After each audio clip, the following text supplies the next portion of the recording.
Saya ke Mas Melki. Mas Melki, dari kerusakan yang terjadi di beberapa pulau-pulau kecil itu dan mungkin bisa merambat ke pulau yang menjadi geopark. Berapa waktu yang dibutuhkan untuk mengembalikan kerusakan itu dan berapa biayanya yang dibutuhkan? Sebanding nggak dengan keuntungan dari nikel itu? Ya, saya kira supaya kita punya imajinasi ke arah sana, dalam konteks pulau besar saja, kayak Kalimantan begitu ya. Apa yang selama ini kita bicarakan soal rehabilitasi itu kan sama sekali tidak menunjukkan pengaruh yang signifikan di lapangan. Begitu ya.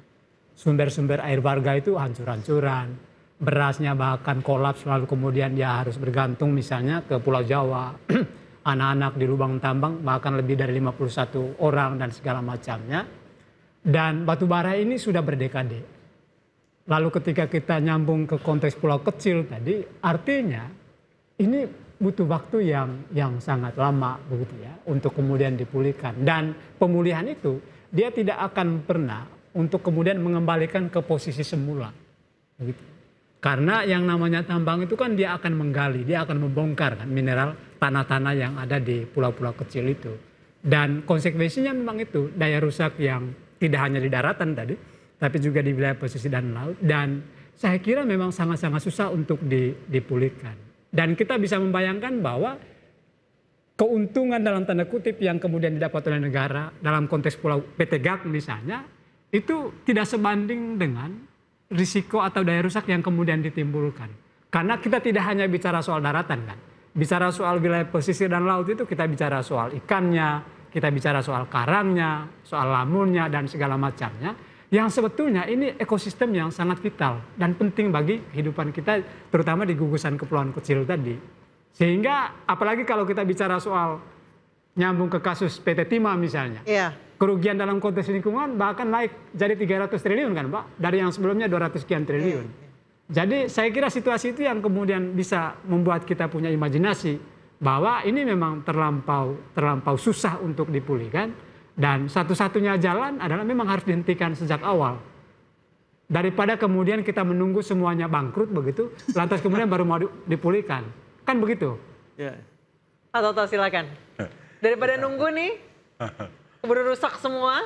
Jadi gini, tadi kan saya sudah menyampaikan ya, bahwa ini kan soal penyelenggaraan negara yang tidak bisa serta-merta kalau mau tutup semua. Nah, karena sekarang posisi PT GAG ini adalah milik pemerintah 100%. Atau karena tadi sudah ada deal dengan Prancis kemarin. Presiden Prancis baru ke sini terkait dengan mobil listrik. Saya tidak melihat konteksnya di situ ya. Okay. Yang jelas PT GAG ini kan sedang beroperasi sesuai dengan perizinan perundang-undangan kita. Jadi tidak bisa dia langsung ditutup. Karena ini nanti yang menjadi korban semakin banyak. Ya, tapi kebijakan pemerintah bagaimana nanti kita tunggu itu ya, kita tunggu. Kemudian sekarang ini pada tahapan diawasi secara ketat. Nah sekarang ayo diterjemahkan ini diawasi secara ketat ini seperti apa. Saya kira masukan Mas Melki tadi itu masukan yang cerdas. Dia punya hitung-hitungan. Gimana nih kerusakan dihitung dengan hasilnya itu kayaknya ini boncos nih rugi ini kan gitu. Nah kalau hitung-hitungan itu bisa diformulasikan di dalam sebuah perhitungan yang bisa dipertanggungjawabkan. Saya kira DPR apalagi DPR akan bersuara yang sama. Nah, udah ini rugi, kalau rugi cabut aja ngapain? Kita ngelola negara ini harus dengan akal sehat. Kita nggak bisa memaksakan untuk apa juga. Ya, tujuan kita mengelola pertambangan kita itu kan untuk kemakmuran rakyat kita. Kalau hasilnya merusak ya kita setuju tidak usah dilanjutin, kenapa? Gitu. Untuk kasus Raja Ampat ini ya. Saya tidak mengatakan seluruh tambang apa harus ditutup, menurut saya enggak juga. Ya, karena saya juga kepada teman-teman yang selalu mengkritisi ya, ini tambang ini janganlah berpikirlah kreatif, mengapa harus tambang yang diotak-atik dan lain sebagainya. Ya kita ini kan Indonesia ya, Indonesia yang kaya dengan kekayaan alam. Dan sudah punya konstitusi yang sebetulnya itu kerangka kita, bagaimana mengelola pertambangan ini.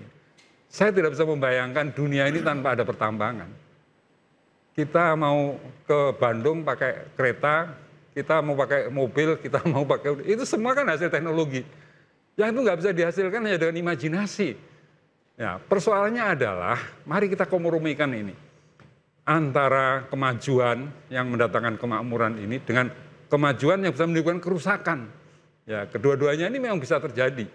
Dan Indonesia dalam sebuah dilema sebetulnya.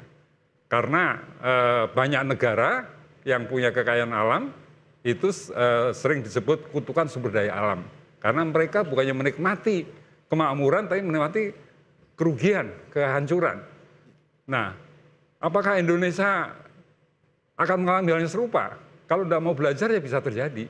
Tapi menurut saya kita harus menjadi bangsa yang cerdas, bangsa yang mau belajar dari peristiwa-peristiwa sebelumnya dialami negara lain dan itu jangan terjadi di negara kita.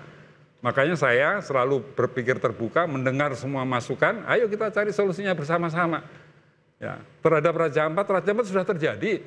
Kita mau ribut seperti apa ya sudah seperti itu keadaannya. Ayo kita perbaiki bersama-sama. Nah, Baik. itu kuncinya. Kutukan karena kekayaan sumber daya alam. Jadi Indonesia saat ini mengalami dilema. Anda setuju? Atau ya udah semua izin pertambangan tutup aja, biarin kita kembali lagi ke. Saya kira cara berpikirnya bukan gitu ya. Yang perlu kita pastikan bahwa Indonesia ini harus ditopang oleh ekonomi yang kuat dan berkelanjutan. Nah, tapi kemudian ekonomi seperti apa yang kita pilih? Sekarang dari setiap pertambangan yang bermasalah itu biasanya titik problematiknya di mana? Itu di apa ya? Problemnya kan dari hulu ke hilir bahkan. Dari hulunya bermasalah gitu ya, di mana proses-proses perizinan, kemudian proses-proses pengambilan alih lahan yang tidak baik dan tidak yang merampas hak rakyat itu udah di hulunya. Di hilirnya pun kita dengan smelterisasi ini apakah kemudian Indonesia bisa mendapatkan keuntungan yang lebih besar? Karena kemudian arah hilirisasi ini bukan industrialisasi nasional. Karena kemudian hilirisasi ini kemudian dijual juga ke Cina, Cina kemudian jual ke perusahaan-perusahaan besar gitu. Jadi keuntungan yang lebih besar sebenarnya mereka dapatkan. Nah, sehingga memang dalam konteks global kita harus memikirkan soal demand kami sebenarnya adalah penurunan permintaan. Karena nikel ini meningkat karena isu mobil listrik. Dan sebagian besar stainless steel memang, tapi ketika mobil listrik menjadi solusi dari transisi transportasi yang menggunakan fossil fuel, itu mengarah kepada mobil listrik, sehingga kemudian nikel ini meningkat. Jadi dari hitungan kami deforestasinya itu mulai terjadi 2016 sampai sekarang gitu. Karena permintaan terhadap nikel meningkat, termasuk juga transisi kepada mobil listrik. Nah, mobil listrik ini belum tentu juga ini akan menyelesaikan masalah, karena permintaan konsumsi itu semakin meningkat. Permintaan konsumsi global meningkat, ya yang dihancurkan ya dari Raja Ampat gitu. Nah, sehingga kemudian proses konstruksi ekonomi juga harus dipikirkan, karena World Economic Forum aja sendiri mengatakan bahwa salah satu faktor yang paling penting itu adalah faktor krisis iklim. Jadi krisis iklim itu tidak ditangani, ekonomi juga itu akan runtuh gitu ya. Nah, sehingga kemudian yang dibangun adalah ekonomi berkelanjutan. Ekonomi berkelanjutan salah satunya adalah pariwisata gitu. Bukan ekstraktivisme, karena ekstraktivisme itu adalah menghancurkan daya rusak yang Melki bilang tadi dari hulu ke hilir, itu ada semua gitu. Nah, apa yang mau dihancurkan kemudian ketika sumber daya alam kita habis? Kita sudah hilang dari hutan-hutan, sejak dari masa jaya-jayanya hutan kita, sawit gitu, semuanya dibuat ekspor, kemudian batu bara, sekarang itu kita punya semua, tapi kemudian konstruksi ekonomi kita tidak dibangun dengan ekonomi yang berkelanjutan. Bagaimana cara meningkatkan ekonomi tanpa mengeksploitasi, apalagi dieksploitasinya secara berlebihan tanpa adanya rehabilitasi kekayaan alam di Indonesia? Kita akan bahas saja, tetap di Interupsi.